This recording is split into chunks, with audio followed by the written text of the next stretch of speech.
Have you ever stopped to think how that simple bowl of rice made its way to your plate?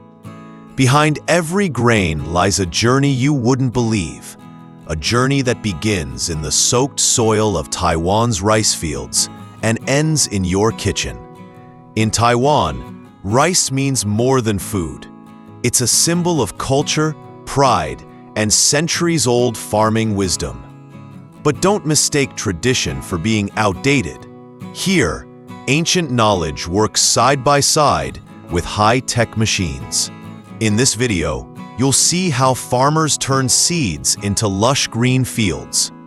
You'll watch machines transplant thousands of seedlings with machine-like accuracy. You'll witness golden rice stalks fall like dominoes under giant harvesters. And you'll learn how every single grain is cleaned, polished, and packed with care. What goes on behind the scenes will surprise you, and it might even change the way you look at your next meal. Stick around till the end. This is one farming process you'll want to see all the way through. Every grain of rice starts with one small decision: the seed. Farmers in Taiwan don't pick seeds by chance. They study each batch and select only the best. These are seeds proven to grow strong, resist common diseases, and give high harvests. Weak or damaged seeds are removed early. Only the strongest survive this first round. Once chosen, the seeds go through a water test. They're soaked in clean, clear water for several hours. This process isn't random. Soaking helps wake the seed. It tells the tiny plant inside it's time to grow. Without this step, the sprouting process would be slow and uneven. After soaking, the seeds are drained and moved into a warm, moist place. Think of it like a tropical spa for seeds. This warm and humid space helps them sprout faster and stronger. Within a short time, tiny white tips, early signs of life, begin to push out. But the job isn't done yet. These sprouting seeds are handled with care and moved to special trays. Each tray holds rich, soft soil full of nutrients. The seeds are spaced out so they can breathe, absorb sunlight, and grow without crowding. These trays are like cribs in a nursery. Each seedling has its own space to grow safely. This stage is crucial. Strong seedlings at this point lead to strong plants in the field later on. In just a few days, the green shoots will rise, and the rice journey truly begins. Once the seeds begin to sprout, they move into their next home: nursery trays filled with soft, rich soil. These trays are set up in rows, placed carefully so that each sprouting seed has room to breathe and grow. Farmers don't scatter the seeds randomly. They keep a perfect distance between each one. This spacing helps every tiny plant get its share of sunlight, water, and air. If seeds are packed too tightly, they compete for resources, and weaker ones may not survive. Within a few days, you can see small green shoots pushing up through the soil. These baby rice plants look fragile, but are already growing fast. They're full of potential, and farmers treat them with great care. Now, this stage is very sensitive. If the air gets too cold, the plants may stop growing. If the light is too strong, they can dry out. Farmers check the trays morning and evening. They keep track of the temperature, the amount of sunlight, and the moisture in the soil. Nothing is left to chance. Some farms use sensors and even apps to keep things under control. Others rely on years of experience and sharp observation. But the goal is always the same: grow strong, healthy seedlings that can survive in the open fields. After about a week to 10 days, the green shoots reach a certain height. That's the signal. They're now ready to move into the real world, the flooded rice fields, where the next phase begins. Once the seedlings grow strong in their nursery trays, it's time to move them to their final home, the rice fields. But before planting begins, the fields go through serious preparation. Farmers first plow the soil to break it up, making it soft and loose. This helps the roots grow deeper. After that, they flood the fields with water, turning the soil into a smooth, muddy surface. This water layer plays a big role. It keeps the ground moist, controls the temperature, and helps stop weeds from growing. Now comes the high-tech part. In the past, farmers had to bend over for hours and plant each seedling by hand. Today, they use special machines called rice transplanters. These machines move slowly over the wet fields and carefully place each seedling into the mud. Every plant is set at the right distance, the right angle, and the right depth. It's almost like watching a printer work. Each movement is clean and exact. These machines save time, reduce back pain, and cover large areas fast. As the machine passes, it leaves behind straight, clean rows of bright green rice plants, lined up like soldiers. The field, once a muddy mess, now looks organized and full of life. This step is a perfect mix of tradition and technology, helping Taiwan grow rice faster without losing quality. Once the rice seedlings are in the field, the hard part begins. Every day, farmers check the water levels across each section of the field. Rice loves water, but not too much. It needs a thin layer of water to grow well. This shallow water works like a natural shield. It blocks sunlight from reaching weed seeds, so weeds don't grow easily. It also keeps the ground cool and helps protect the rice roots from heat, especially during Taiwan's hot months. But water isn't the only thing farmers need to worry about. Rice plants attract all kinds of pests, like bugs, worms, and tiny flying insects. These can destroy the leaves or damage the grain before it forms. Farmers walk the fields and look closely for any early signs of infection or damage. If they spot trouble, they act quickly. But they don't just spray chemicals everywhere. They use smart methods, targeted treatments that reduce harm to the land, water, and nearby plants. They also add fertilizers in small, measured doses. Too much can burn the plants. Too little, and the rice won't grow strong. The goal is balance, healthy leaves, firm stalks, and even growth across the whole field.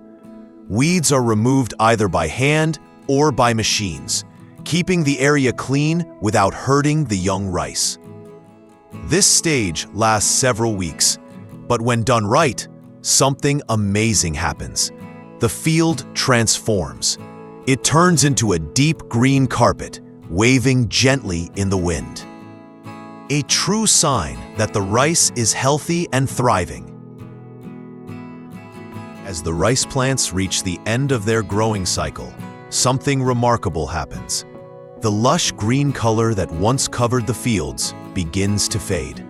Slowly, the stalks take on a golden yellow hue, like sunlight has soaked into every part of the plant. This color change isn't random. It's a clear signal to the farmers that harvest season is approaching. But color alone isn't enough. Farmers walk through the fields and inspect the grains closely. The rice kernels should feel full, round, and firm when pressed between the fingers. If they're still soft, it means the plant needs more time. If they've hardened too much, it could mean a drop in quality. This timing is critical. Harvesting too early leads to immature, underdeveloped rice. Waiting too long increases the risk of grains falling off the stalk or being damaged by wind, rain, or pests. So farmers don't rush this step. They monitor weather forecasts, inspect every section of the field, and wait for the perfect moment when the majority of the grains are golden. The stalks lean slightly, and moisture levels drop just enough. When all these signs line up, they act fast, bringing in powerful harvesting machines to begin the most important step of all. Now comes the most exciting part, Harvesting. Farmers bring in a massive machine called the combine harvester. This machine is a true multitasker. It does 3 important jobs in a single pass. First, it cuts the tall rice stalks cleanly at the base. Then, it separates the grains from the stalks using a powerful spinning drum. Finally, it collects the clean rice grains into a storage bin inside the machine. It works like a moving factory, rolling through muddy fields with precision. As it moves forward, it leaves behind a trail of chopped straw, the leftover stalks. But these leftovers aren't thrown away. Farmers use them later as natural fertilizer, animal bedding, or even compost for the next season. What used to take entire teams of workers days to finish can now be done in just a few hours. There's less waste, fewer losses, and the grains stay clean and dry. It's a smart way to work, fast, efficient, and reliable. Taiwan's farmers rely on this method to harvest millions of tons of rice each year, without missing a beat. Once the rice is harvested, it's not ready for cooking yet. What you see coming out of the fields is raw, rough rice. Each grain still wears a tough outer shell called a husk. And mixed in with the rice, there's usually bits of soil, tiny stones, maybe even pieces of straw. So, the first stop is the rice mill. Here, huge machines take over. The raw grains enter a large cleaning unit. This machine shakes and spins the rice to remove all the unwanted materials: dust, dirt, pebbles, and anything that doesn't belong. Next, the rice flows into a hulling machine. This machine gently removes that hard outer husk from each grain without damaging the inner part. After hulling, the rice becomes what's called brown rice. But most of the rice people eat is white, so it moves on to the polisher. This machine rubs the grains with smooth rollers until the outer layers come off, leaving behind white, shiny grains. Polishing does more than improve looks. It helps the rice cook better. Polished rice absorbs water more evenly, cooks faster, and turns soft and fluffy, perfect for daily meals. Now the rice is clean, smooth, and ready for the next step: packaging. Once the rice has been cleaned and polished, it moves to the final step: packaging. Workers load the fresh white rice into machines that weigh every portion carefully. No guesswork. Each batch is measured to match exact weight standards. Some bags are huge, made for restaurants, hotels, and wholesale buyers. Others are smaller, perfect for families who cook rice every day at home. The packing line runs fast, but stays accurate. The bags pass through sealing machines that remove air and lock in freshness. These seals help protect the rice against moisture, insects, or mold during storage and shipping. But it's not just about packing the rice, it's also about trust. Every bag has a label that shows exactly what's inside. You'll see nutrition facts like calories, carbs, and protein. You'll also find where the rice was grown, when it was processed, and its grade based on size and quality. Taiwan's rice industry puts a big focus on safety and honesty. These clear labels help customers know they're getting clean, healthy rice with nothing hidden. After packaging, the rice is stored in cool, dry warehouses, ready for delivery across the country or even overseas. Every year, Taiwan grows more than 1.1 million tons of rice. That's enough to feed the entire population several times over. What's even more impressive? Over 90% of this rice is eaten right here in Taiwan. Rice is more than food. It's part of the daily routine, the culture, and even religious festivals. The rest of the rice, roughly 10%, gets packed and shipped to countries across Asia and North America. Taiwan's rice has built a reputation for quality, taste, and purity. Buyers trust it because they know where it comes from, how it's grown, and how it's handled. This trust comes from one thing: unmatched care at every stage. Farmers don't guess, they measure. Machines don't replace humans, they work with them. There's no rushing, no skipping steps. Every bag of rice carries the story of hardworking farmers, smart machines, and a tradition passed down through generations. Whether it ends up in a local kitchen or a restaurant overseas, each grain shows how serious Taiwan is about quality. Now, every time you eat rice, you'll know the story behind it. Farming takes effort, but Taiwan proves how care and innovation can grow side by side. If you enjoyed this video or learned something new, give it a thumbs up, hit that subscribe button, and turn on the bell so you never miss another behind-the-scenes food journey.